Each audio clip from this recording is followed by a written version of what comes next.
When French journalist Florence Aubenas was kidnapped in Baghdad on January 5, 2005, along with her Iraqi colleague Hussein Hanoun al-Saadi, she was one of France's leading war correspondents.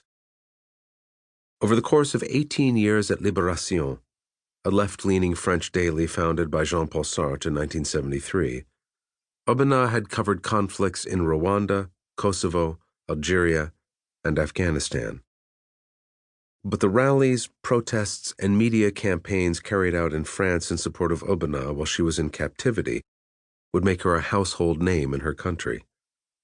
After her release, she would go on to use her new celebrity to become a fierce advocate on behalf of French hostages. This was vital, because Aubenas' abduction came at the beginning of a surge in kidnappings and hostage-takings by criminals and terror groups. The successful effort to bring Aubenas home helped define France's approach to hostage-taking and shaped the global response. After Aubenas and Hanoun were taken at gunpoint, they were driven to one private home and then another. They never learned the name of the group that was holding them. "We are Mujahideen combating the Americans in Iraq," was the only thing her kidnappers told her.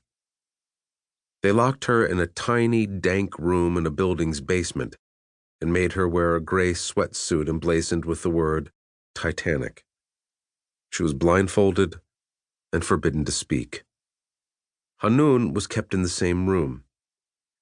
Because the hostages were held in near complete silence, neither was aware of the other's proximity. In France, Aubenas' kidnapping was a huge national story. Portraits of Aubenas and Hanoun were hung in the Place de la République and from public squares in France and across all of Europe. Supporters rallied in front of the Eiffel Tower. Muslim students from all over France organized a meeting of solidarity and support at the Grand Mosque in Paris. The press freedom organization Reporters Sans Frontières, RSF, and Aubenas' newspaper Libération organized a benefit concert at the 2,000-seat Olympia Theater, featuring top talents like Alain Souchon and Patrick Bruel. On the 100th day of their captivity, every broadcaster, every French radio station, and nearly every media outlet in France made a coordinated public appeal. Brass bands across France participated in an event dubbed 1,000 Fanfares for the hostages. The French government was prepared to negotiate, but it was not able to make contact with the shadowy group that had kidnapped Aubenas and Hanoun. RSF General Secretary Robert Menard traveled to Aleppo and Beirut of his own initiative and without government support to meet with the Grand Mufti and representatives from Hezbollah. His efforts to open a communications channel came up empty. On March 1st, the kidnappers reached out in their own brutal way. They delivered a grainy video to news organizations in Baghdad.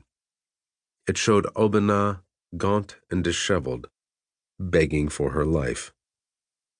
"Please help me. My health is very bad. I'm very bad psychologically also," Aubenas said in English, as she sat against a dark background with her knees pressed up against her chest. "Please, it's urgent now. I ask especially Mr. Didier Julia, the French deputy, to help me. Please, Monsieur Julia, help me. It's urgent. Help me." The reference to Didier Julia was an indication that the kidnappers were also looking for a communication channel. Julia was a member of the French Parliament and an Arabic speaker. He had relationships with officials in the former government of Saddam Hussein, many of whom had joined the anti-U.S. insurgency.